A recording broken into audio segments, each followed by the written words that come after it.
Tous ont ignoré l'enfant gelé, mais la petite fille pauvre a arrêté son vélo, a enlevé sa seule veste et l'a serré dans ses bras pour le réchauffer, sans savoir qu'il était le fils du milliardaire qui s'était enfui. Avant de plonger dans l'histoire, laisse un commentaire ci-dessous et dis-nous d'où tu regardes. Profite de l'histoire. Le vent d'automne coupait le centre de Paris comme un couteau, envoyant des feuilles dorées sur le pavé fissuré. Sophie Martin, 7 ans, pédalait lentement sur son vieux vélo rose rouillé le long de la rue de Rivoli, son petit panier en osier rempli de biscuits faits maison enveloppés dans des sachets en plastique transparent. Chacun avait une étiquette manuscrite « 12 espoirs de Sophie, 2 €. Ses cheveux blonds s'agitaient autour de son visage, tandis qu'elle sonnait la petite clochette attachée à son guidon. Biscuits frais, biscuits maison. Sa voix était petite mais déterminée.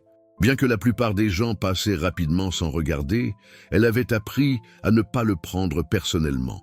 Sophie faisait cela depuis 8 mois, depuis que maman était tombée malade.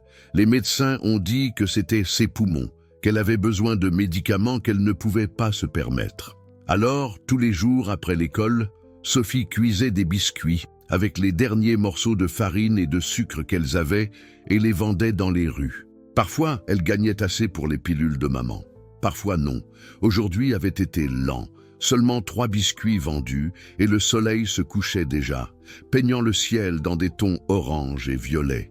L'estomac de Sophie grogna, mais elle l'ignora. Elle l'ignorait toujours. C'est alors qu'elle le vit, un petit garçon, pas plus de 5 ans, assis recroquevillé contre le mur de briques de la quincaillerie du pont. Il portait un pull bleu marine qui semblait coûteux mais pas de veste. Ses cheveux noirs étaient ébouriffés, son visage sillonnait de larmes, et tout son corps tremblait violemment dans l'air froid de la nuit. Sophie arrêta immédiatement son vélo. Elle observa comment des dizaines de personnes passaient devant l'enfant qui pleurait. Un homme d'affaires en costume regarda vers le bas et continua à marcher. Une femme avec des sacs de course accéléra le pas. Un adolescent avec des écouteurs ne le remarqua même pas. Mais Sophie, si. Soigneusement, elle appuya son vélo contre le mur et s'approcha du garçon lentement, de la manière dont maman lui avait appris à approcher les animaux effrayés. « Bonjour », dit-elle doucement, s'agenouillant à son niveau. « Est-ce que ça va, petit ?» Le garçon la regarda avec d'énormes yeux verts terrifiés. Ses lèvres devenaient bleues. « Je n'arrive pas à trouver mon papa », murmura-t-il, sa voix tremblante. Il criait et j'ai eu peur. Et j'ai couru, et maintenant je ne sais pas où je suis. Le cœur de Sophie se brisa. Sans réfléchir à 2 fois, elle déboutonna sa fine veste violette, le seul manteau qu'elle possédait, et l'enroula autour des petites épaules du garçon. Le froid mordit immédiatement sa propre peau à travers son pull usé, mais elle s'en fichait. « Ça va aller, dit-elle, serrant la veste autour de lui. « Comment t'appelles-tu »« Lucas, murmura le garçon. « Je suis Sophie. » « Ne t'inquiète pas, Lucas, nous allons trouver ton papa. » Elle tendit sa main. « Peux-tu te lever ?» Lucas hocha la tête et prit sa main. Sophie l'aida à monter sur le guidon de son vélo, le tenant soigneusement. « Tiens-toi bien, d'accord, je vais t'emmener dans un endroit chaud. » Alors qu'elle commençait à pédaler lentement dans les rues qui s'assombrissaient, Sophie n'avait aucune idée qu'à plusieurs pâtés de maison de là, un homme cherchait frénétiquement à chaque coin. Sa voiture coûteuse abandonnée avec la porte encore ouverte, son téléphone pressé contre son oreille alors qu'il criait à la police. Elle n'avait aucune idée que ce petit garçon tremblant était Lucas Dubois, fils de Marc Dubois, le magnate immobilier milliardaire dont le visage apparaissait sur les couvertures de magazines dans tout le pays. Elle n'avait aucune idée que dans 40 minutes, lorsqu'elle arriverait finalement au petit centre communautaire Montmartre et amènerait Lucas à l'intérieur, un père désespéré ferait irruption par ses portes et verrait son fils en sécurité dans les bras d'une petite fille pauvre sans veste dans le froid glacial. Tout ce que Sophie savait, c'était qu'un enfant avait besoin d'aide et contrairement à tous les autres qui étaient passés, elle s'était arrêtée.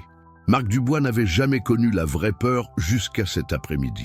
Il avait affronté des conseils d'administration hostiles, des rivaux commerciaux impitoyables, même des menaces de mort de concurrents, mais rien ne se comparait à la terreur de perdre son fils. La dispute avec la sœur de sa défunte épouse, Françoise, avait été explosive. Elle était arrivée à son penthouse exigeant la garde de Lucas, l'appelant un père négligent qui se souciait plus de l'argent que de son propre fils. Marc lui avait crié dessus, son tempérament éclatant d'une manière qu'il regretta instantanément. Dans le chaos, aucun d'eux n'avait remarqué que Lucas, 5 ans, s'était faufilé par la porte. Quand Marc s'est rendu compte que son fils était parti, 45 minutes s'étaient écoulées. 45 minutes dans une ville d'étrangers, 45 minutes dans l'obscurité et le froid croissant. « S'il te plaît, Dieu !» murmura Marc en courant dans le centre de Paris, ses chaussures à 1000 € frappant le pavé. Son équipe de sécurité cherchait dans les quartiers nord. La police était impliquée, mais Marc ne pouvait pas simplement attendre dans sa voiture en passant des appels téléphoniques, pas quand son fils était là-bas, effrayé et seul. Il fit irruption dans le centre communautaire Montmartre à 19h43 du soir, presque en défonçant la porte. Son cœur battait la chamade, sa chemise trempée de sueur malgré le froid. Le petit hall était faiblement éclairé et sentait le café et les vieux livres. Et là, assis sur un canapé usé près du radiateur, il y avait Lucas. Son fils était enveloppé dans une fine veste violette, son visage encore taché de larmes, mais plus bleu de froid. Et à côté de lui était assise une petite fille blonde, sans chaussures aux pieds, tremblante juste avec un pull, tenant la main de Lucas et lui racontant une histoire sur un vaillant chevalier. « Papa !» Le cri de Lucas perça l'air. Il sauta du canapé et courut vers Marc, qui se laissa tomber à genoux et attrapa son fils dans ses bras. « Oh, merci mon Dieu, merci mon Dieu !» La voix de Marc se brisa alors qu'il tenait Lucas fort, des larmes coulant sur son visage. « J'ai cru que je t'avais perdu. Je suis tellement désolé, mon pote, tellement désolé. » Sophie se leva lentement, se serrant contre le froid. Elle observa la réunion avec un petit sourire triste. Elle comprenait maintenant. Cet homme au costume coûteux était le père de Lucas. Son travail était terminé. Elle se retourna pour partir, mais la voix de Marc l'arrêta. « Attends. » Il se leva, tenant toujours Lucas, et regarda Sophie avec une intensité qui la figea. « Tu as sauvé mon fils. » Sophie secoua la tête. « C'est juste. Il avait froid. N'importe qui aurait aidé. » La mâchoire de Marc se serra. Il verrait les images de sécurité de la quincaillerie plus tard cette nuit-là. Il avait vu des dizaines de personnes passer devant son fils qui pleurait. Des dizaines. Mais cette petite fille, pieds nus et tremblante, s'était arrêtée. « Comment t'appelles-tu » demanda doucement Marc. « Sophie Martin, monsieur. »« Où sont tes parents, Sophie ?» La question fit baisser les yeux de Sophie vers le sol. « Ma maman est à la maison, elle est malade. Et ton père ? Il est parti quand j'avais 4 ans. » La voix de Sophie était à peine un murmure. « Maintenant, c'est juste maman et moi. » Marc regarda cette fille, la regarda vraiment. Ses vêtements étaient propres mais usés, ses cheveux étaient emmêlés, ses pieds étaient sales et nus parce qu'elle avait donné sa seule paire de chaussettes à Lucas quand ses pieds avaient eu froid. Et cette veste violette que Lucas portait encore. C'était clairement le seul manteau qu'elle possédait. Quelque chose changea dans la poitrine de Marc. Une porte qu'il avait gardée fermée depuis que sa femme était morte il y a 3 ans s'ouvrit un peu. « Sophie !» dit-il doucement, s'agenouillant pour qu'il soit à la même hauteur. « Merci, tu as un cœur magnifique. Tu dois savoir quelque chose. Ce que tu as fait ce soir compte. Ça compte plus que tu ne peux l'imaginer. » Sophie hocha la tête, ses yeux bleus se remplissant de larmes qu'elle ne comprenait pas. Marc sortit son portefeuille et lui tendit 500 € en espèces. « S'il te plaît, prends ça, pour toi et ta mère. » Sophie regarda l'argent comme s'il était fait d'or. « Monsieur, je ne peux pas. »« Si, tu peux, tu le feras. » La voix de Marc était ferme mais gentille. « Et je veux aider davantage. »« Où habites-tu » 2 jours plus tard, Sophie se tenait devant son immeuble d'appartement, tenant un petit sac à dos, son cœur battant nerveusement. Maman avait été réticente au début.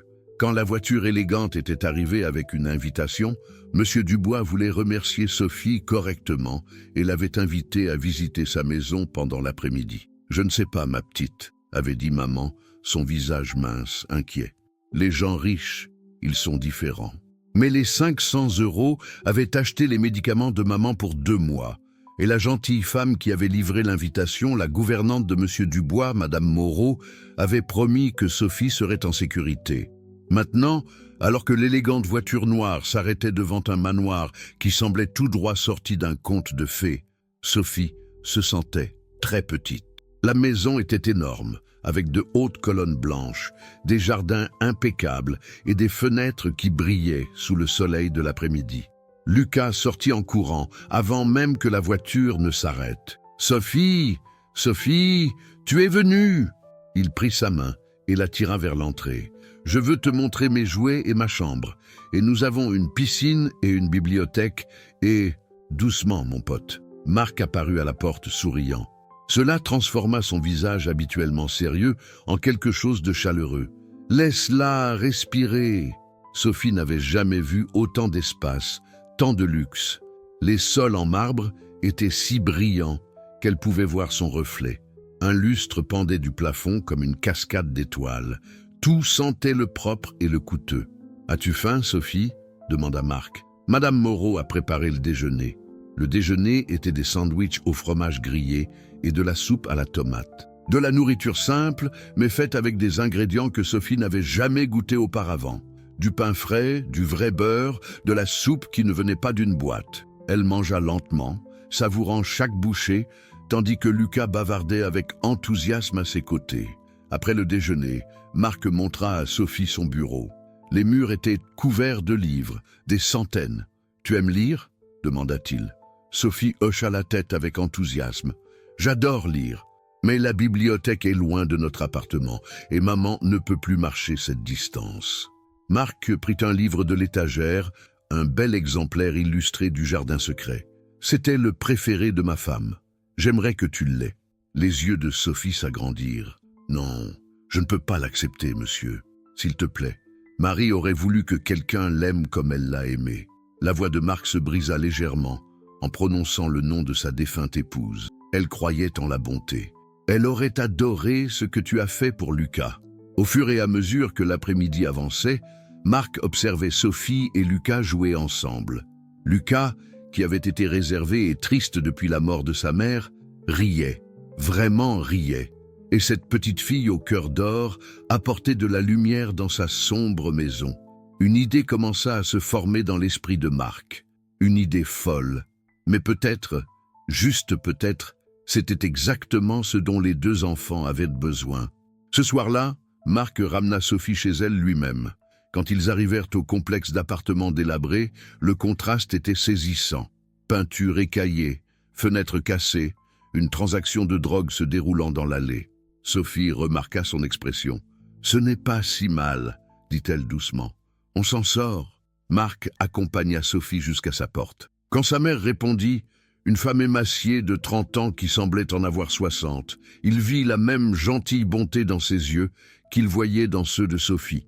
Si tu apprécies cette histoire jusqu'à présent, n'oublie pas de mettre un j'aime à la vidéo et de t'abonner à notre chaîne pour plus d'histoires émouvantes comme celle-ci. T'est-il déjà arrivé de rencontrer quelqu'un qui a changé ta vie pour toujours? Dis-le nous dans les commentaires. Madame Martin, puis-je vous parler un moment? Ce que Marc proposa à cette porte changerait tout. Mais alors qu'il rentrait chez lui cette nuit-là, il savait qu'il prenait la bonne décision. Il devait juste convaincre une femme fière d'accepter de l'aide. Et cela, il apprenait, était plus difficile que de conclure n'importe quelle affaire commerciale. Claire Martin ne pouvait pas arrêter de tousser. Chaque respiration était une bataille, chaque nuit une guerre contre la maladie qui dévorait ses poumons. Mais c'était une combattante. Elle s'était battue toute sa vie, battue contre la pauvreté, contre les abus de son ex-mari, contre le système qui voulait lui enlever Sophie quand elle ne pouvait pas payer le loyer. Elle serait damnée si elle perdait le combat maintenant. Mais l'offre de Marc Dubois fit trembler ses mains. « Permettez-moi d'être clair, Madame Martin, » dit Marc, assis dans son petit salon sur son canapé usé. « Je n'offre pas la charité, j'offre un partenariat. » Les yeux de Claire se rétrécirent. « Il n'existe pas de partenariat entre un milliardaire et une femme pauvre, Monsieur Dubois. Alors laissez-moi expliquer. » Marc se pencha en avant. Lucas n'a pas souri, vraiment souri, depuis que sa mère est morte il y a 3 ans. Mon travail me tient absent trop souvent. J'ai engagé des nounous, des gardiens, des tuteurs, Mais aucun d'eux n'a ramené la vie dans ses yeux, aucun d'eux ne l'a fait se sentir en sécurité, jusqu'à Sophie. Claire regarda vers la porte de la chambre de Sophie, où sa fille dormait paisiblement pour la première fois depuis des semaines. « Votre fille a quelque chose de rare », continua Marc, « une compassion authentique. Elle a vu mon fils quand des dizaines d'autres sont passés. Elle lui a donné sa veste quand elle n'avait rien d'autre à donner. Ce n'est pas quelque chose qu'on peut acheter ou enseigner, c'est du caractère. Qu'est-ce que vous proposez exactement ?» La voix de Claire était prudente. « Déménager dans ma propriété. Il y a une maison d'hôte sur la propriété. 3 chambres entièrement meublées, privées. Vous auriez votre propre espace. Je couvrirai toutes les dépenses médicales. J'obtiendrai les meilleurs spécialistes. En échange, Sophie et Lucas grandiraient ensemble.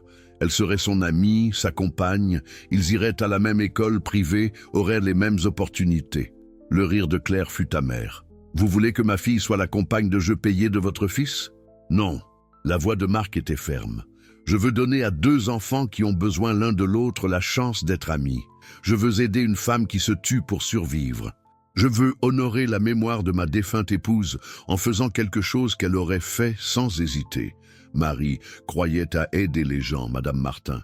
Elle aurait adoré Sophie. Et quand vous vous lasserez de jouer au sauveur, quand la nouveauté disparaîtra, qu'est-ce qui nous arrive alors ?» Marc sortit un document légal. « Ce contrat vous garantit un logement pendant 20 ans, des soins médicaux à vie et un fonds en fidéicommis pour l'éducation de Sophie.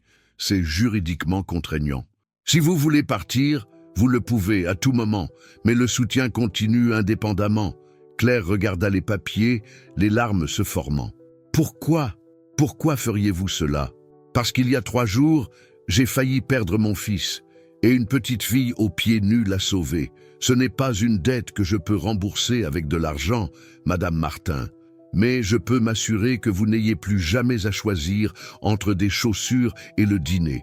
Je peux m'assurer que vous voyez votre fille grandir. » La quinte de toux qui s'empara alors de Claire fut violente. Des taches de sang éclaboussèrent le mouchoir qu'elle pressa contre sa bouche. Quand elle passa, elle regarda Marc avec des yeux épuisés. « J'ai besoin d'y réfléchir. »« Bien sûr, prenez votre temps. » Marc se leva. « Mais, Madame Martin, cette toux s'aggrave. Les médecins que j'ai consultés disent que vous avez peut-être 6 mois sans traitement agressif. Avec un traitement, vous pourriez avoir des années. Ne laissez pas la fierté coûter à Sophie sa mère. » Après son départ, Claire s'assit dans l'obscurité, écoutant la douce respiration de Sophie depuis la pièce voisine. Sa fille était rentrée à la maison cet après-midi, rayonnante, bavardant de livres et de jardins, et d'un garçon qui était devenu son ami. Quand était la dernière fois que Sophie avait semblé si heureuse? Claire prit sa décision.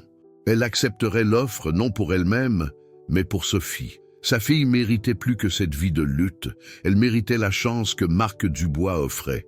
Mais en signant les papiers 2 jours plus tard, Claire ne pouvait pas se débarrasser d'une crainte. Dans ce monde de richesse et de privilèges, sa douce et humble Sophie perdrait-elle la même bonté qui avait sauvé la vie d'un enfant?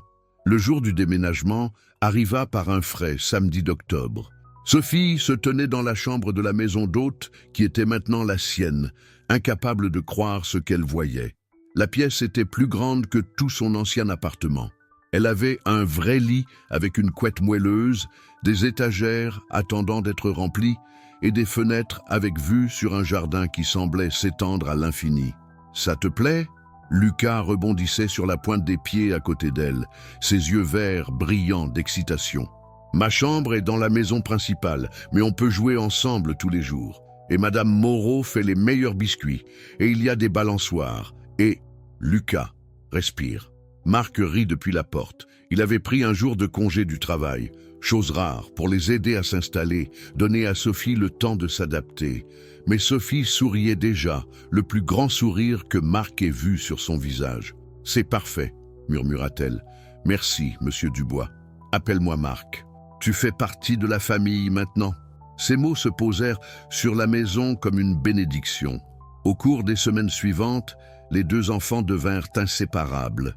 La nature douce de Sophie équilibrait l'enthousiasme énergique de Lucas. Ils faisaient leurs devoirs ensemble, jouaient dans le jardin, construisaient des forts de couvertures élaborés dans la bibliothèque. La santé de Claire s'améliora considérablement. Les spécialistes que Marc avait engagés l'avaient mise sur un nouveau plan de traitement. La maison d'hôte était équipée de tout ce dont elle avait besoin. Pour la première fois depuis des années, elle ne luttait pas pour survivre. Elle vivait, mais tout n'était pas parfait. Dans la nouvelle école de Sophie, la prestigieuse Académie Saint-Louis, elle ressentait le poids de la différence. Les autres enfants portaient des vêtements de créateurs. Ils parlaient de vacances au ski et de maisons d'été. Ils regardaient les robes simples et les chaussures d'occasion de Sophie avec un dédain à peine voilé. « Qui est-ce » chuchota bruyamment une fille nommée Isabelle pendant le déjeuner. « Pourquoi est-elle assise avec Lucas Dubois ?»« J'ai entendu dire qu'elle est pauvre », répondit une autre fille. « Comme vraiment pauvre. Monsieur Dubois l'a recueillie par pitié. » Les joues de Sophie brûlèrent, mais elle garda la tête baissée et mangea son sandwich. Lucas, inconscient, bavardait du projet scientifique qu'il planifiait. Mais Isabelle n'avait pas fini. Un jour après l'école, elle coinça Sophie près des casiers. « Tu sais que tu n'appartiens pas ici, n'est-ce pas? Ce n'est pas ton monde. Tu joues juste à te déguiser. » Les mains de Sophie se fermèrent en poing, mais elle se souvint des paroles de maman. « Ne laisse pas la cruauté te rendre cruelle, ma petite. »« Je sais que je suis différente, » dit tranquillement Sophie. « Mais je suis ici parce que je suis l'amie de Lucas, et c'est tout ce qui compte. » Isabelle rit cruellement. « Amie, c'est comme ça que tu appelles ça. Tu es son cas de charité, tout le monde le sait. » Cette nuit-là, Sophie pleura dans son oreiller. La belle chambre semblait soudainement une cage. Elle avait échangé ses anciennes luttes contre de nouvelles. Au moins, avant, elle savait où elle appartenait.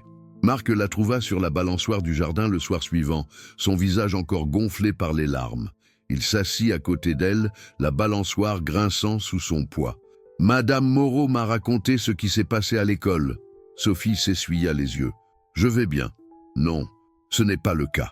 Et c'est normal. » Marc resta silencieux un moment. « Tu veux savoir quelque chose ? Quand j'étais jeune, ma famille n'avait rien. Mon père était concierge. Je suis entré à l'école privée avec une bourse, et les autres enfants ne me laissaient jamais oublier que je n'appartenais pas. » Sophie le regarda surprise. « Vraiment, vraiment. Il m'appelait par des noms, m'excluait, rendait chaque jour misérable. Mais tu sais ce que j'ai appris? Les personnes qui ont besoin de faire sentir les autres petits sont généralement assez petites elles-mêmes. Et ceux qui comptent, les vrais amis, ne se soucient pas d'où tu viens. Ils se soucient de qui tu es. Isabelle dit que je suis juste le cas de charité de Lucas. L'es-tu? » Sophie y réfléchit. « Non, Lucas est mon ami, un vrai ami. » Exactement. Et la vraie amitié n'a rien à voir avec l'argent ou le statut. Il s'agit de voir quelqu'un quand il a besoin d'être vu. Comme tu as vu Lucas cette nuit-là. Marc serra son épaule. « Tu n'es pas un cas de charité, Sophie. Tu es la fille qui a appris à mon fils à sourire à nouveau. Cela fait de toi une famille. » Alors que l'automne se transformait en hiver, Sophie commença à trouver sa place. Tout le monde à Saint-Louis n'était pas comme Isabelle. Certains enfants voyaient au-delà de la surface. Et avec Lucas à ses côtés, la défendant toujours férocement, l'incluant toujours, Sophie apprit à garder la tête haute, mais n'oublia jamais d'où elle venait.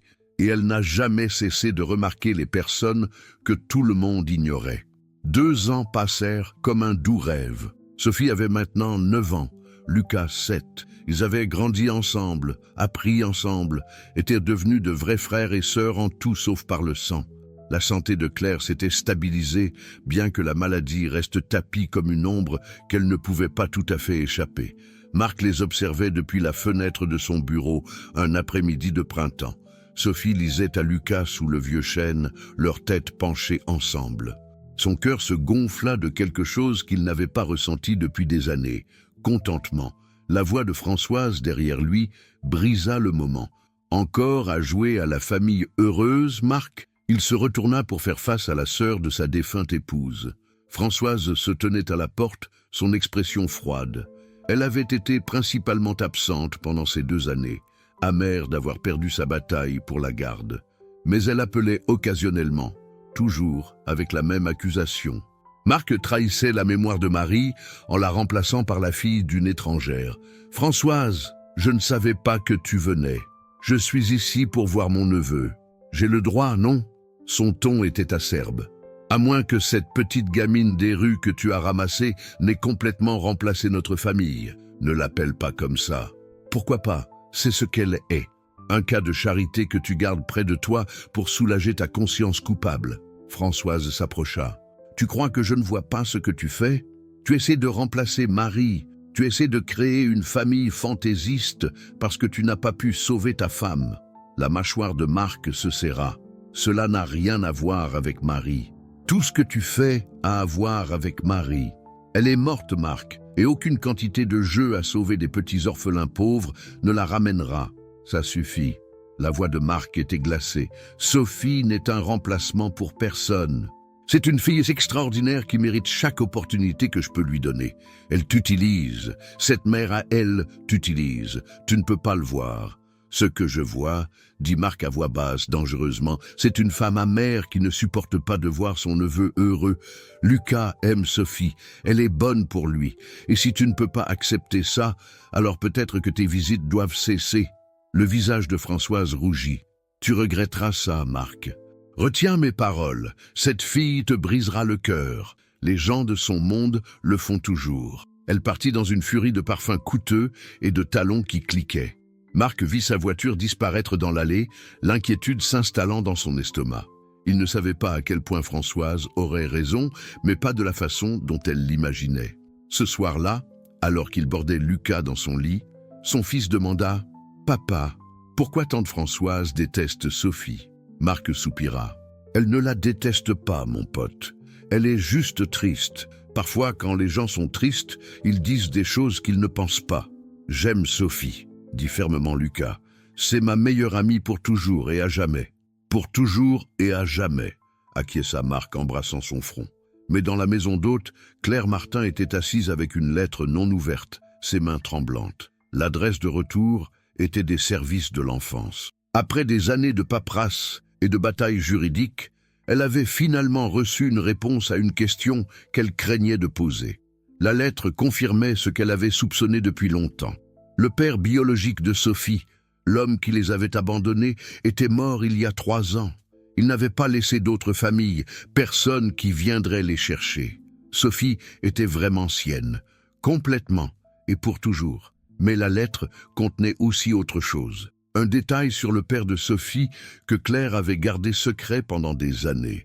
Un secret qui, s'il venait à la lumière, pourrait détruire tout ce que Marc avait construit pour elle. Claire brûla la lettre dans la cheminée cette nuit-là, regardant le papier se recroqueviller et noircir. Certaines vérités, décida-t-elle, étaient mieux laissées enterrer. Mais les secrets ont une façon de remonter à la surface, et celui-ci surgirait au pire moment possible. 5 ans plus tard, Sophie avait 14 ans. Elle n'était plus la petite fille aux pieds nus qui avait donné sa seule veste. Elle était devenue une beauté tranquille avec des yeux bleus gentils et des cheveux blonds ondulés. Mais plus important, elle était devenue quelqu'un de fort, quelqu'un qui utilisait son passé pour nourrir la compassion plutôt que l'amertume. Lucas, maintenant âgé de 12 ans, était devenu son ombre, son compagnon constant, son petit frère férocement protecteur en tout, sauf par le sang. Là où Sophie était douce et réfléchie, Lucas était audacieux et impulsif. Il s'équilibrait parfaitement. Marc les regardait avec fierté alors qu'ils travaillaient sur leurs devoirs ensemble dans la bibliothèque. Son empire immobilier avait grandi encore plus, mais ses 2 enfants restaient son plus grand trésor. Surtout Sophie, qui était devenue la fille qu'il n'avait jamais eue. Mais les années d'adolescence ont apporté de nouveaux défis. « Papa, pouvons-nous parler ?» Sophie apparut à la porte de son bureau un soir, son expression nerveuse. Marc leva les yeux de son ordinateur portable. « Toujours ? Qu'as-tu en tête ?» Sophie s'assit, tordant ses mains sur ses genoux. « C'est à propos de l'université. J'ai regardé des écoles et il y a des programmes incroyables à Lyon et Marseille, mais ils sont loin et je ne sais pas si je devrais... » « Arrête-toi là !» La voix de Marc était ferme, mais chaleureuse. « Sophie, tu peux aller où tu veux. L'argent n'est pas un problème, la distance n'est pas un problème. La seule chose qui compte est où tu t'épanouiras. Mais la santé de maman et Lucas et ta mère veut que tu poursuives tes rêves. Moi aussi, et Lucas survivra. Tu lui manqueras terriblement, mais il survivra. Marc sourit. Tu as passé 9 ans à mettre tout le monde d'abord. Il est temps de te mettre toi en premier. Les yeux de Sophie se remplirent de larmes. Je ne sais pas comment faire ça. Alors il est temps d'apprendre. Mais apprendre à se prioriser s'avéra plus difficile que Sophie ne l'avait prévu. Cette même semaine, Claire s'effondra dans le jardin. La maladie avait progressé silencieusement, malgré le traitement. Elle fut transportée d'urgence à l'hôpital et les visages des médecins racontèrent l'histoire avant leurs paroles. 6 mois, dit doucement l'oncologue. Peut-être 1 an avec un traitement agressif. Je suis désolé. Sophie était assise à côté du lit d'hôpital de sa mère, tenant sa main mince. Je n'irai nulle part, maman. Je resterai prêt. Je reporterai l'université. Non. La voix de Claire était faible mais féroce. Absolument pas. Je n'ai pas accepté l'aide de Marc uniquement pour que tu gâches ton potentiel en prenant soin d'une femme mourante. Tu ne meurs pas. Tu vas lutter contre ça. Le sourire de Claire était triste. Ma petite, je me bats depuis 14 ans. Je suis fatigué, mais pas triste. Tu sais pourquoi? Parce que j'ai pu te voir grandir. J'ai pu te voir devenir cette personne belle, gentille et brillante. C'est plus que je n'ai jamais rêvé. Maman, s'il te plaît, écoute-moi. Claire serra la main de Sophie avec une force surprenante. Il y a quelque chose que je dois te dire sur ton père, sur qui il était vraiment. Mais avant qu'elle ne puisse continuer, une quinte de toux la saisit, violente et sanglante. Les infirmières accoururent. Sophie fut poussée sur le côté alors que les machines bipaient frénétiquement. Et tout secret que Claire était sur le point de révéler resta enfermé derrière ses respirations haletantes. Quand Claire se stabilisa enfin des heures plus tard, elle était tombée dans un sommeil médicamenteux. Le moment était perdu. Sophie s'assit dans le couloir de l'hôpital, la tête entre les mains. Lucas la trouva là, glissant pour s'asseoir à côté d'elle, sans un mot. Il prit simplement sa main et la tint comme elle avait tenu la sienne 9 ans plus tôt, quand il avait eu peur et froid. « Ça va aller », murmura Lucas. « Il le faut. » Mais ils savaient tous les deux qu'ils mentaient. Et à ce moment-là, entourée de murs blancs, stériles et de l'odeur d'antiseptique, Sophie sentit le sol sous ses pieds commencer à se fissurer. Françoise observait depuis les ombres du parking de l'hôpital, son téléphone pressé contre son oreille. « Oui, je suis sûr que la mère est mourante. C'est notre chance maintenant. Creuser plus profondément dans son passé. Il doit y avoir quelque chose, n'importe quoi que nous puissions utiliser. » Le détective privé à l'autre bout hésita. « Madame, êtes-vous sûre de cela? La fille n'a rien fait de mal, ce n'est qu'une enfant. C'est une sangsue. Elle et sa mère se sont accrochées à ma famille et ne nous lâchent pas. Mon neveu mérite mieux. Maintenant, fais ton travail ou je trouverai quelqu'un qui le fera. » Françoise raccrocha, ses lèvres pressées en une fine ligne.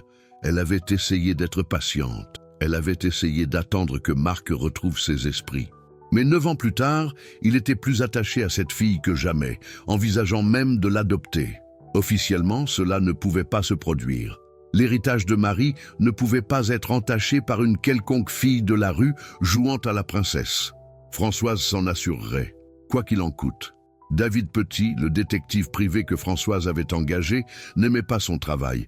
Parfois, c'était une de ses fois. Il était assis dans son petit bureau, regardant le dossier devant lui étiqueté « Sophie Martin, vérification des antécédents ». Tout ce qu'il avait trouvé jusqu'à présent était propre. Trop propre, en fait. Claire Martin avait été une mère dévouée. Malgré la pauvreté, Sophie n'avait jamais eu de problème. Elle maintenait des notes parfaites, faisait du bénévolat dans des refuges pour sans-abri. La fille était pratiquement une sainte. Mais Françoise voulait de la saleté. Et Françoise payait bien. David creusa plus profondément. Il retraça le passé de Claire à travers les registres d'emploi, anciennes adresses, visites à l'hôpital. Puis il le trouva. Un rapport de police scellé d'il y a 15 ans à Lyon, Rhône. Il fallut 3 jours et 2 pots de vin illégaux pour accéder au dossier. Ce qu'il lut glaça son sang. L'ex-mari de Claire, Mathieu Leroy, ne les avait pas seulement abandonnés. Il avait été un criminel violent avec des liens avec le crime organisé à Marseille. Trafic de drogue, agression, extorsion. Il avait purgé 8 ans de prison et était mort dans une bagarre de prison 3 ans après sa condamnation. La même année où Sophie avait trouvé Lucas. Mais ce n'était pas le pire. Le pire était enterré dans les registres d'arrestation. Mathieu Leroy avait été enquêté pour blanchiment d'argent par les mains de David tremblèrent en lisant des projets de construction d'entreprises du bois. Mathieu Leroy avait essayé de faire chanter l'entreprise de Marc Dubois quand il a été arrêté. David se renversa dans son fauteuil, son esprit tournant à toute vitesse. Claire savait-elle, Sophie savait-elle, toute leur histoire, la rencontre fortuite, le milliardaire reconnaissant, le sauvetage parfait. Était-ce vraiment quelque chose de plus calculé? Il ne le croyait pas. Il avait vu les images de surveillance de Sophie pendant la semaine dernière. La fille était authentique, gentille, inconsciente de toute connexion entre son passé et les Dubois. Mais Françoise s'en moquerait. Elle déformerait cette information en quelque chose de laid. David prit une décision qui lui coûterait sa carrière. Il ferma le dossier, supprima les copies numériques et appela Françoise. « Je n'ai rien trouvé », mentit-il. « La fille est propre, sa mère est propre. Il n'y a pas d'histoire ici. » Le silence de Françoise était dangereux. « Tu mens. Je te dis ce que j'ai trouvé, ou plutôt ce que je n'ai pas trouvé. Si tu veux dépenser plus d'argent sur un autre détective, sois mon invité. Mais tu ne trouveras rien parce qu'il n'y a rien à trouver. » Il raccrocha avant qu'elle ne puisse répondre et détruisit immédiatement le dossier physique. Certains secrets, décida-t-il, méritent de rester enterrés. Sophie Martin ne méritait pas d'avoir sa vie détruite par les péchés de son père. Mais David sous-estima la détermination de Françoise, et il ne savait pas qu'elle avait déjà engagé un deuxième détective, un avec moins de morale et de meilleures connexions. Pendant ce temps, dans la propriété du bois, Sophie luttait avec des décisions qui semblaient impossibles. La santé de Claire s'était temporairement stabilisée, mais les médecins étaient clairs. C'était du temps emprunté, 1 an maximum. « Je reste », dit Sophie à Marc un soir. « J'ai décidé que j'irai à l'université de Paris. Je peux faire la navette et rester ici pour maman. » Marc voulait discuter, voulait lui dire qu'elle sacrifiait trop, mais il vit la détermination dans ses yeux, la même détermination qui l'avait fait s'arrêter pour un enfant frigorifié 9 ans auparavant. « D'accord, dit-il doucement, mais promets-moi une chose, quand ta mère, quand le moment viendra, promets-moi que tu te permettras de pleurer. Promets-moi que tu continueras à vivre. » Sophie hocha la tête, mais ils savaient tous les deux qu'elle mentait. Elle n'avait jamais appris à se mettre elle-même en premier, ce n'était pas dans sa nature. Cette nuit-là, Lucas frappa à la porte de Sophie. À 12 ans, il était grand pour son âge, tout en membres dégingandés et en yeux verts sérieux qui semblaient parfois trop vieux. « Je ne veux pas que tu ailles à l'université, » lâcha-t-il. « Je sais que c'est égoïste, je sais que tu devrais y aller, mais je ne veux pas que tu partes. » Sophie l'attira dans une étreinte. « Je ne pars pas, je reste ici même. C'est pire. » La voix de Lucas était étouffée contre son épaule. « Tu restes pour ta mère, parce que tu crois que tu dois le faire, mais qu'en est-il de ce que tu veux? Je veux être ici pour maman, pour toi, pour ton père. Cette famille, c'est tout pour moi. Promets-moi quelque chose, dit Lucas, faisant l'écho aux paroles de son père. Promets-moi que peu importe ce qui arrive, tu n'oublieras jamais. Toi aussi tu mérites d'être heureuse. Je le promets. » Un autre mensonge, un autre sacrifice. C'était tout ce qu'elle savait donner. Le deuxième détective privé que Françoise avait engagé s'appelait Michel Vega, et il n'avait pas de scrupules concernant la moralité. Il trouva les rapports de police scellés, il trouva le lien entre Mathieu Leroy et Entreprise Dubois, et il trouva quelque chose que David Petit avait manqué, une lettre. Mathieu Leroy avait écrit une lettre depuis la prison envoyée à une vieille adresse à Lyon 3 mois avant de mourir. La poste l'avait retournée comme non livrable, et elle avait abouti dans une installation de stockage de courrier non réclamé. Michel l'obtint par des méthodes qui l'auraient fait arrêter si quelqu'un posait trop de questions. La lettre était adressée à Claire. Dans celle-ci, Mathieu confessait qu'il avait prévu de faire chanter Marc Dubois en utilisant des preuves de transactions de construction illégales. Il affirmait avoir des preuves, des documents cachés dans un coffre-fort à Marseille. La lettre incluait une clé et un numéro de coffre. Michel apporta la lettre à Françoise. Elle la lut 3 fois, son sourire s'élargissant à chaque passage. « C'est ça !» murmura-t-elle. « Voilà comment nous prouvons que cette femme a délibérément ciblé Marc. » Elle savait que son mari avait des informations compromettantes sur les Dubois. Toute l'histoire du sauvetage était une ruse pour se rapprocher de Marc. Michel secoua la tête. La chronologie ne fonctionne pas. Mathieu Leroy est mort avant que Sophie ne trouve Lucas. Claire n'aurait pas pu savoir pour la lettre. Elle a été retournée, non livrée. Nous ne lui racontons pas cette partie. Les yeux de Françoise brillaient d'un triomphe malveillant. Nous lui montrons simplement la connexion, laissons-le tirer ses propres conclusions. Une fois que le doute est planté, il grandira. Il remettra tout en question. Était-ce vraiment une coïncidence ou Claire jouait-elle sur le long terme? Cela ne prouve rien. La fille est innocente. La fille est un rappel de tout ce qui ne va pas dans cette situation. Mon neveu mérite une famille convenable, pas une quelconque orpheline cas de charité. Michel prit son paiement et partit, dégoûté de lui-même. Il avait fait beaucoup de sales boulots dans sa carrière, mais détruire la vie d'une adolescente semblait particulièrement bas. Cette nuit-là, Françoise demanda une rencontre avec Marc.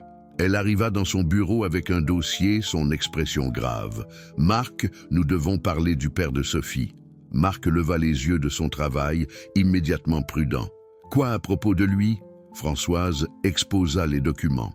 Les registres d'arrestation, le lien avec Entreprise Dubois, la lettre retournée. Elle les présenta cliniquement, laissant les faits parler d'eux-mêmes. Mais elle omit soigneusement la chronologie, la preuve que Claire n'aurait pas pu savoir. « Je ne dis pas que Claire a orchestré cela, » dit Françoise, sa voix dégoulinant de fausses préoccupations. « Mais ne trouves-tu pas cela suspect ? Son mari enquêtait sur ton entreprise, puis soudainement, des années plus tard, sa fille trouve par hasard ton fils. Ne penses-tu pas que tu mérites de connaître la vérité ?» Marc regarda les documents, son esprit tourbillonnant. Il voulait les rejeter immédiatement, voulait chasser Françoise de sa maison. Mais le doute, insidieux, doute venimeux, commença à s'infiltrer. « Cela ne prouve rien, » dit-il finalement. « Mathieu Leroy est mort avant que Sophie ne trouve Lucas. Il n'y a aucun moyen que Claire ait pu orchestrer cette rencontre. Peut-être pas consciemment, mais peut-être qu'elle avait enquêté sur toi au fil des ans. Peut-être a-t-elle reconnu Lucas cette nuit-là. Peut-être que tout n'était pas aussi innocent qu'il semblait. Dehors, la voix de Marc était dangereusement calme. « Hors de ma maison et ne reviens pas. » Françoise partit, satisfaite que la graine soit plantée. Maintenant, elle n'avait plus qu'à attendre qu'elle pousse. Mais elle avait commis une erreur critique. Elle avait sous-estimé combien Marc Dubois aimait Sophie Martin. Et elle avait oublié que l'amour véritable, ne s'effondre pas face à la première ombre de doute. Marc s'assit seul dans son bureau pendant des heures, regardant ses documents. Il pensa à 9 ans à voir grandir Sophie. 9 ans de bonté authentique, d'amour désintéressé, de loyauté inébranlable. 9 ans d'être la fille qu'il n'avait jamais eue. Non, décida-t-il, n'importe quelle connexion qui existait entre le père de Sophie et son entreprise, c'était une coïncidence. Ça devait l'être. Parce que l'alternative, que l'amour de Sophie avait été calculé, que Claire l'avait manipulé, cela briserait quelque chose en Marc qu'il ne pourrait pas réparer. Il brûla les documents dans sa cheminée cette nuit-là, les regardant se recroqueviller et noircir, tout comme Claire avait brûlé cette lettre des années auparavant. Mais le mal était fait. Les mots de Françoise résonnaient dans son esprit, et tard dans la nuit, quand le sommeil ne venait pas, Marc se retrouva à se demander que ne savait-il pas d'autre sur les femmes Martin. Quels autres secrets étaient enterrés dans leur passé? La base de la confiance, une fois fissurée, est presque impossible à réparer complètement, et Françoise le savait. Claire Martin mourut un mardi matin de novembre. Sophie tenant une main et Marc tenant l'autre, ses derniers mots furent « Prends soin de ma petite fille ». Les funérailles étaient petites, mais belles. Sophie se tenait entre Marc et Lucas, son visage sec et impassible. Elle n'avait pas encore pleuré, ne pouvait pas pleurer. Si elle commençait, elle craignait de ne jamais s'arrêter. Après le service, Alors que les invités se rassemblaient sur la propriété pour la réception, Sophie se faufila jusqu'à la maison d'hôte, sa maison d'enfance pendant les 9 dernières années, l'endroit où elle avait été heureuse, en sécurité, aimée. Elle emballait les affaires de sa mère quand elle l'a trouvée. Un coffre-fort caché à l'arrière de l'armoire de Claire. À l'intérieur, il y avait des documents, des lettres et un journal. Sophie s'assit sur le sol et commença à lire. À chaque page, son monde se décalait davantage hors de son axe. Sa mère avait su non pas à propos de la tentative de chantage de Mathieu Leroy. Cette lettre était arrivée après sa mort, et Claire ne l'avait jamais vue. Mais elle avait su que son ex-mari avait enquêté sur Marc Dubois. Elle avait su qu'il existait un lien entre son passé et l'homme qui était devenu leur sauveur. Les entrées du journal étaient déchirantes dans leur honnêteté. J'ai reconnu son nom quand il s'est présenté.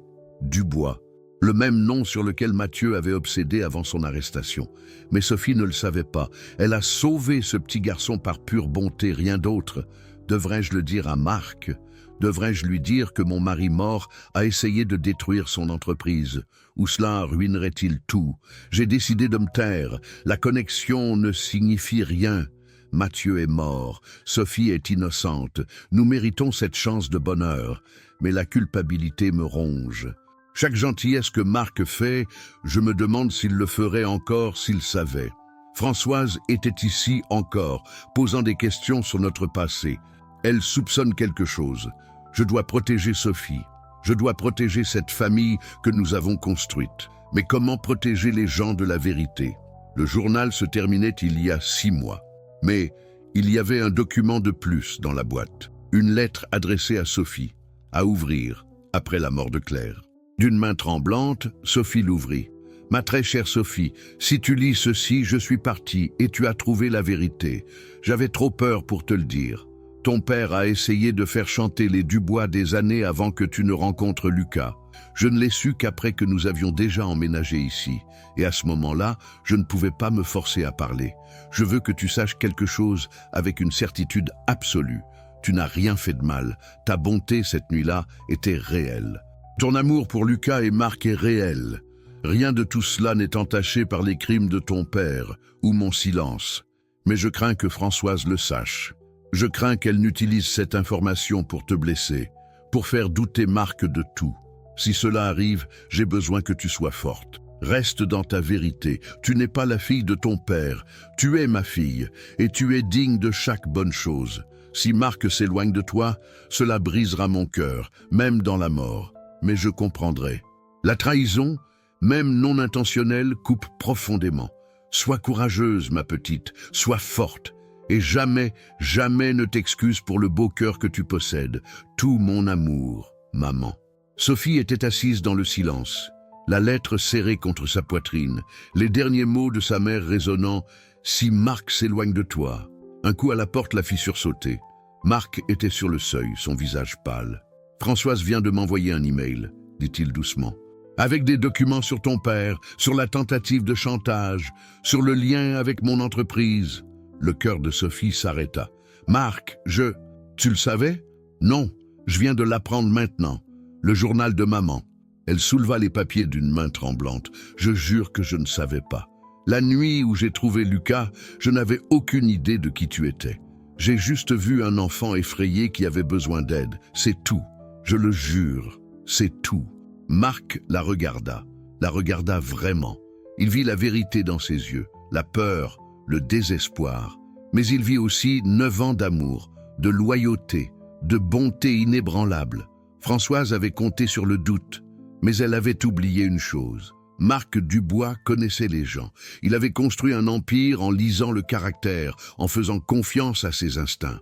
Et chaque instinct qu'il avait criait que Sophie disait la vérité. « Je te crois », dit-il simplement.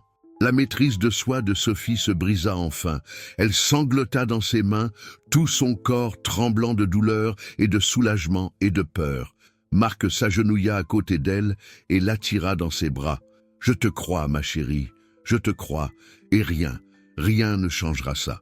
Mais la connexion, mon père, les péchés de ton père ne sont pas les tiens. Le silence de ta mère est né de la peur, pas de la malveillance. Et toi, Tu es exactement qui j'ai toujours su que tu étais. Ma fille, dans toutes les façons qui comptent. Françoise essaiera de me détruire. Qu'elle essaye, la voix de Marc se durcit. Elle découvrira ce qui arrive quand on s'attaque à ma famille. Cette nuit-là, Marc passa un appel à ses avocats. Le matin, Françoise reçut une ordonnance de cessation et d'abstention et un avis que son accès à Lucas était définitivement révoqué, à moins d'être supervisé par Marc.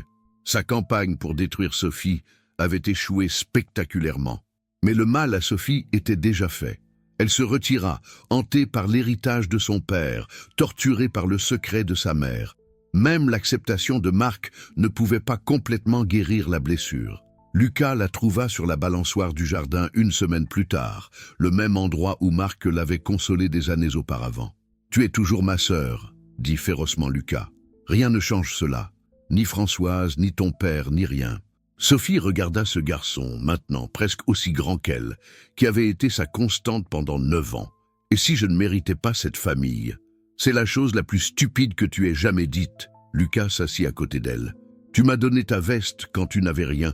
Tu as été là pour chaque cauchemar, chaque mauvais jour, chaque moment où j'ai eu besoin de toi. Si quelqu'un mérite cette famille, c'est toi. Ton père aurait pu me mettre dehors. Légalement, il avait des raisons. Arrête, juste arrête. » Lucas saisit ses mains. « Papa t'aime, je t'aime. Nous sommes une famille. Point final. Fin de l'histoire. » Et pour la première fois depuis la mort de sa mère, Sophie sentit que peut-être, juste peut-être, elle pouvait le croire. 6 mois passèrent. Sophie eut 15 ans, et avec l'encouragement de Marc, elle commença à voir un thérapeute pour surmonter son chagrin et le traumatisme de la révélation de Françoise. Lentement et douloureusement, elle commença à guérir. Marc tint sa promesse de la faire officiellement famille. Les papiers d'adoption furent déposés, et par un matin ensoleillé d'avril, Sophie Martin devint Sophie Dubois. Le nom semblait étrange sur sa langue, mais aussi juste, comme rentrer à la maison. « Tu n'avais pas à faire ça, » dit Sophie alors qu'ils sortirent du tribunal, documents légaux en main. « Si, je devais le faire. » Marc s'arrêta, se tournant pour la regarder. « Sophie, tu dois comprendre quelque chose. Tu n'es pas mon cas de charité. Tu n'es pas ici parce que je me sentais obligé. Tu es ici parce que tu es ma fille. La paperasse rend juste officiel ce qui a été vrai depuis des années. » Les larmes coulaient sur le visage de Sophie, mais pour la première fois en mois, c'étaient des larmes heureuses. Lucas la plaqua dans une étreinte au moment où ils arrivèrent à la maison. « Maintenant, tu es vraiment ma sœur, comme légalement. Tu ne peux pas m'échapper. Jamais. » La vie commença à se stabiliser dans une nouvelle normalité. Sophie excellait à l'université de Paris, se spécialisant en travail social. Elle voulait aider des enfants comme elle l'avait été autrefois. Elle faisait du bénévolat dans des refuges, était mentor pour des jeunes à problème et transformait lentement sa douleur en objectif. Mais elle n'oublia jamais d'où elle venait. Chaque semaine, elle pédalait sur le vieux vélo de sa mère à travers le centre de Paris, distribuant de la nourriture et des vêtements chauds aux sans-abri. Quand on lui demandait pourquoi elle se donnait cette peine, elle donnait toujours la même réponse. Parce que tout le monde mérite d'être vu. À l'anniversaire de la mort de Claire, Sophie visita sa tombe avec des fleurs fraîches. Marc et Lucas vinrent avec elle, se tenant en soutien silencieux, tandis qu'elle s'agenouillait près de la pierre tombale. « Tu me manques, maman, » murmura Sophie. « Mais je vais bien. Nous allons bien. Tu serais fière de la famille que nous sommes devenus. » Alors qu'ils quittaient le cimetière, le téléphone de Sophie sonna avec un email. Elle le lut, ses yeux s'élargissant. « Qu'est-ce que c'est ?» demanda Marc. « C'est d'une femme nommée Valérie Leroy. » Elle dit, la voix de Sophie tremblait. Elle dit qu'elle était la sœur de mon père, ma tante. Elle a vu un article sur mon adoption et veut me rencontrer. Les instincts protecteurs de Marc s'activèrent immédiatement. « Tu n'es pas obligé de le faire. »« Je veux le faire. » La voix de Sophie était étonnamment ferme. « J'ai besoin de comprendre cette partie de mon histoire. Pas pour l'excuser, mais pour la comprendre. Maman n'a jamais parlé de la famille de papa. Peut-être qu'il y a de bonnes personnes là-bas. Peut-être que j'ai des cousins, des parents qui ne sont pas définis par leurs crimes. » La rencontre eut lieu 2 semaines plus tard dans un café tranquille. Valérie Leroy était une petite femme dans la cinquantaine, avec des yeux gentils et les mêmes cheveux blonds que Sophie. Elle apporta des photos, des images de Mathieu le roi enfant avant que la drogue et la violence ne le consument. Il n'a pas toujours été mauvais, dit doucement Valérie. C'était mon grand frère, il me protégeait. Mais la dépendance, ça détruit les gens. Ça l'a détruit. Je ne fais pas d'excuses. Ce qu'il a fait était impardonnable. Mais je voulais que tu saches qu'il était autrefois humain, défectueux, brisé, mais humain. Sophie regarda les photos d'un garçon souriant, un étranger qu'elle n'avait jamais connu. « Merci, dit-elle finalement, de me montrer cela, de me contacter. Tu ressembles à notre mère, dit Valérie, ses yeux humides. Elle t'aurait aimé. Elle est morte avant ta naissance, mais elle aurait été si fière. » Et alors que Sophie en apprenait sur la famille de son père, le bon et le mauvais, l'amour et la tragédie, une autre pièce de sa guérison se mit en place. Elle n'était pas définie par les crimes de Mathieu le roi, mais elle n'avait pas non plus à prétendre que cette partie de son histoire n'existait pas. Cette nuit-là, Marc la trouva dans la bibliothèque, entourée des photos que Valérie lui avait données. « Tu vas bien ?» demanda-t-il. « Oui, je crois que oui. » Sophie le regarda. « J'ai passé tellement de temps à craindre d'avoir hérité de son obscurité, de sa violence, de sa capacité à blesser les gens. Mais je me rends compte que je ne suis pas lui. Je suis la fille de ma mère. Je suis ta fille, et je peux choisir qui je deviens. » Marc s'assit à côté d'elle. « Tu as déjà choisi, et tu as choisi la bonté à chaque fois. Je veux honorer la mémoire de maman, dit Sophie. J'y ai réfléchi. Et si nous lancions une fondation pour les familles confrontées à des maladies terminales, pour les aider comme tu nous as aidés, pour que d'autres enfants n'aient pas à vendre des biscuits dans la rue pour payer les médicaments de leur mère. » Le sourire de Marc était fier et chaleureux. « Je pense que c'est une idée magnifique. Nous l'appellerons Espoir de Claire. » Alors que l'été approchait, la famille Dubois trouva son rythme. Sophie guérissait.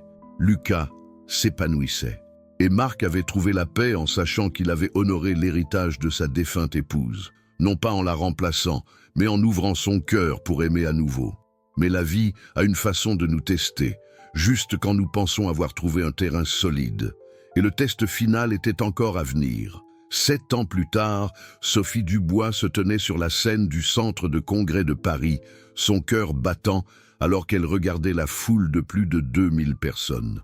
À 22 ans, elle avait obtenu son diplôme universitaire avec mention, avait obtenu sa maîtrise en travail social et maintenant servait comme directrice de la fondation Espoir de Claire, une organisation qui avait aidé plus de 500 familles confrontées à des maladies terminales. Mais cette nuit était différente. C'était le gala annuel de la fondation et Sophie était sur le point de partager une histoire qu'elle avait gardée privée pendant des années. Marc était assis au premier rang à côté de Lucas, 19 ans, tous deux vêtus d'élégants smoking. Lucas serra la main de son père, sachant ce qui allait venir.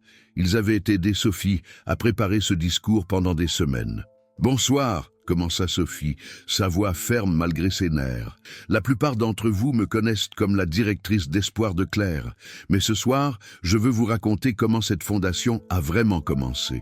Pas avec de la paperasse ou des collectes de fonds, mais avec une froide nuit de novembre, il y a 15 ans, quand une petite fille effrayée a pris une décision qui a tout changé. » La salle tomba dans le silence.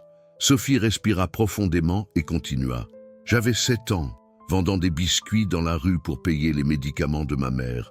J'avais faim, froid et je portais ma seule veste. Cette nuit-là, j'ai trouvé un garçon de 5 ans assis seul contre un mur de briques, tremblant dans l'air glacial.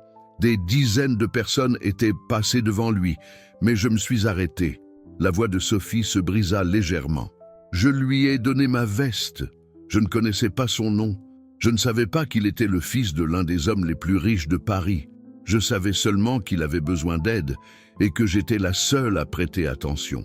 Ce petit garçon était Lucas Dubois, et son père, Marc, est devenu l'homme qui a sauvé ma vie en retour. » Le public murmura avec reconnaissance.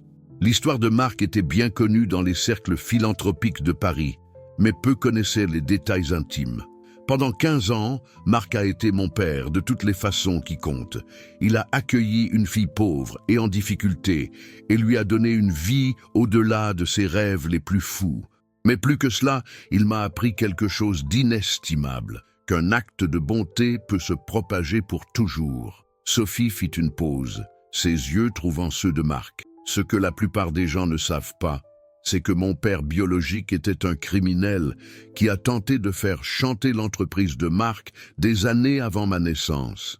Quand cette connexion a été révélée, j'ai pensé que je perdrais tout. J'ai pensé que les péchés d'un père que je n'avais jamais connu détruiraient la famille que j'avais construite. Mais Marc m'a regardé et a dit « Les péchés de ton père ne sont pas les tiens. Il a choisi l'amour plutôt que le doute. Il m'a choisi plutôt que la peur. » Des larmes coulaient sur le visage de Marc. Lucas enveloppa un bras autour des épaules de son père. « Ce soir, je veux annoncer quelque chose. » La voix de Sophie devint plus forte. La Fondation Espoir de Claire s'étend. Nous lançons le programme Seconde Chance, une initiative pour aider les enfants de parents incarcérés, des enfants qui portent le poids de crimes qu'ils n'ont pas commis, parce que je sais ce que c'est d'être jugé pour les erreurs de quelqu'un d'autre. Et je sais ce que c'est quand quelqu'un voit au-delà de cela pour voir qui vous êtes vraiment. Le public explosa en applaudissements, mais Sophie n'avait pas fini. Il y a une chose de plus. « Papa, Lucas, pouvez-vous venir ici ?» Marc et Lucas échangèrent des regards surpris. Cela ne faisait pas partie du discours répété, mais ils se dirigèrent vers la scène. Sophie les attira dans une étreinte serrée, puis retourna au microphone. « Il y a 15 ans, j'ai donné à un enfant effrayé ma veste parce que je ne pouvais pas supporter de le voir souffrir. C'était le choix le plus facile que j'ai jamais fait. Mais ce qui est venu après, l'amour, la famille, la vie que nous avons construite ensemble, c'était plus difficile. Cela a demandé confiance, pardon, courage et grâce de nous tous. » Sophie regarda son père et son frère. « Marc, tu m'as appris que la famille ne concerne pas le sang ou l'obligation. Il s'agit d'être présent chaque jour et de choisir l'amour, même quand c'est difficile. Lucas, tu m'as appris que la vraie amitié transcende chaque frontière. Richesse, circonstances, douleur et peur. Tu as été ma constante, mon ancre, mon frère. » Elle se tourna vers le public, sa voix résonnant d'émotion. « Nous vivons dans un monde qui nous apprend à passer devant la souffrance, à nous protéger, à nous occuper de nos affaires. Mais je suis ici ce soir parce qu'il y a 15 ans, j'ai refusé de passer devant un enfant qui pleurait, et ce moment de compassion a sauvé 2 vies, la sienne et la mienne. » L'ovation debout fut assourdissante, mais Sophie l'entendit à peine.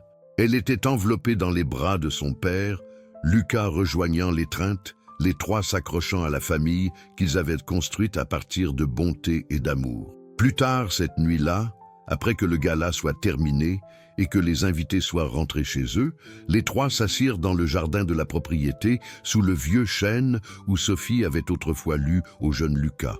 Le même arbre où Marc l'avait trouvé en pleurs après la cruauté d'Isabelle. L'arbre avait été témoin de tout leur voyage. « Je suis fier de toi, ma chérie, » dit Marc doucement. « Ta mère serait si fière. »« Les 2, » ajouta Sophie avec un doux sourire. « Maman Claire et Marie. Parfois je pense à Marie, ta première femme, la maman de Lucas. Je ne l'ai jamais connue, mais je sais qu'elle était gentille. Je sais qu'elle croyait à aider les gens.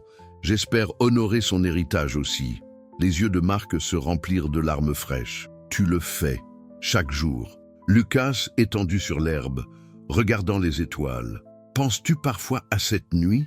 Ce qui serait arrivé si tu avais simplement continué à pédaler ton vélo ?» Sophie y réfléchit. « Tout le temps. Je pense à comme il aurait été facile de me dire que quelqu'un d'autre aiderait. Comme il est facile pour nous tous de justifier de passer devant la souffrance. Mais je pense aussi à comment un choix, un moment de prêter attention a créé ceci. Nous, cette famille, c'est quelque chose de fou. Toutes les coïncidences qui devaient s'aligner, réfléchit Lucas. Moi m'échappant exactement au bon moment, toi étant dans cette rue exacte, papa nous trouvant au centre communautaire. N'importe quoi de différent et rien de tout cela ne se serait produit. Peut-être que ce n'était pas une coïncidence, dit Marc pensivement. Peut-être que certaines choses sont destinées à être.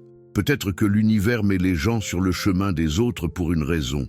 Sophie appuya sa tête sur l'épaule de son père. Je ne sais pas si je crois au destin, mais je crois au choix. J'ai choisi de m'arrêter. Tu as choisi de me faire confiance. Nous nous sommes tous choisis mutuellement chaque jour, même quand c'était difficile. Ce n'est pas le destin, c'est l'amour. » Un silence confortable tomba sur eux, interrompu seulement par le son des grillons et le doux bruissement des feuilles. « Papa, » dit soudainement Lucas, « te souviens-tu quand j'étais petit et que je t'ai demandé si Sophie resterait avec nous pour toujours? Je m'en souviens. Tu avais environ 8 ans, je crois. Tu as dit « pour toujours et à jamais » et je t'ai cru. Je le crois toujours. » Sophie sourit à travers des larmes fraîches. « Pour toujours et à jamais. Pour toujours et à jamais, » fit écho Marc, attirant ses 2 enfants près de lui alors qu'ils étaient assis sous les étoiles.